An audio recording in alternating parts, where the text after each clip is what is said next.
नमस्कार, चंडीगढ़ अमर उजाला से मैं वीना तिवारी। पीजीआई में कैंसर, ब्रेन ट्यूमर का इलाज कराने आने वाले मरीजों के लिए राहत की खबर है। पीजीआई की गामा नाइफ में 5 महीने से इलाज बंद था। कारण था मशीन का खराब होना। मशीन आउटडेटेड हो चुकी थी, उसके बाद भी वर्षों से उसका उपयोग किया जा रहा था। अब मशीन पिछले 5 महीनों से बंद पड़ी है और गामा नाइफ के अंतर्गत इलाज कराने आने वाले मरीजों के लिए इंतजार करना पड़ रहा है। लेकिन अब उन मरीजों के लिए राहत भरी खबर है, इसलिए क्योंकि कैबिनेट सेक्रेटरीट ने इस मशीन की खरीद के लिए अप्रूवल दे दिया है, हरी झंडी दे दी है। अभी तक पीजीआई प्रशासन चाहकर भी इस मशीन की खरीद की प्रक्रिया आगे नहीं बढ़ा रहा था, क्योंकि मेक इन इंडिया का मानक रोड़ा बन के खड़ा था।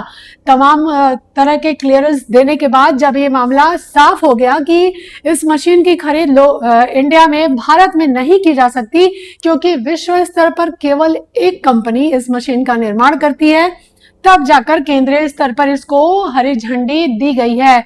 लेकिन अभी इस मशीन के खरीद और स्थापित होने में लगभग 6 से 7 महीने लगेंगे, क्योंकि प्रक्रिया काफी जटिल है। अभी पीजीआई को अपने इंटरनल कई समितियों से इसके लिए अप्रूवल लेना होगा। उसके बाद इस मशीन की खरीद की प्रक्रिया शुरू होगी, यानी कि टेंडर की प्रक्रिया शुरू होगी। जब मशीन खरीद लिया जाएगा, उसके बाद इस मशीन को इंस्टॉल करने में लगभग 4 से 5 महीने लगेंगे। पीजीआई के रेडियोथेरेपी डिपार्टमेंट के प्रमुख प्रोफेसर राकेश कपूर ने बताया कि पुरानी मशीन जो है वो लगभग 17 वर्षों तक मरीजों का इलाज करने के बाद अब काम करने योग्य नहीं बची है, इसलिए अब नई मशीन की खरीद बेहद आवश्यक हो गई थी। ये सुविधा 2026 में फरवरी से बंद थी।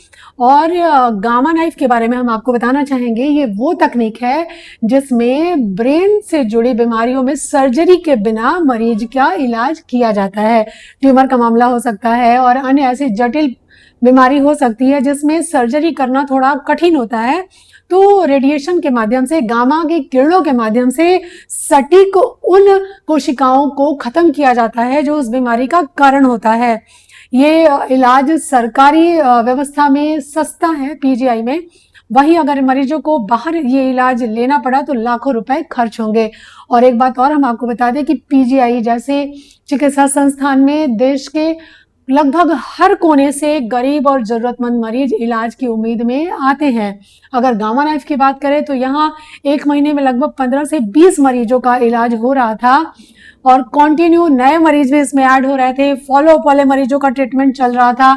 ये सारी प्रक्रिया पिछले 5 महीनों से बंद है। उम्मीद है कि अब पीजीआई प्रशासन मशीन की खरीद से जुड़ी प्रक्रिया को रफ्तार दिलाएगा। एसएफसी और अन्य ऐसे जो उनकी कमेटियां हैं संस्थागत, उसमें इसके खरीद को अप्रूवल दिलाकर जल्द से जल्द मरीजों के इलाज की राह को आसान करेगा और उन्हें ये सुविधा उपलब्ध कराएगा। तो आगे की जानकारी के लिए आप जुड़े रहिए अमर उजाला के साथ। चंडीगढ़ से वीना तिवारी के साथ, धन्यवाद। आपके राज्य की खबरें, आपके शहर की खबरें सबसे पहले जानने के लिए देखते रहें अमर उजाला। चैनल को सब्सक्राइब जरूर कर लें और पाएं हर अपडेट।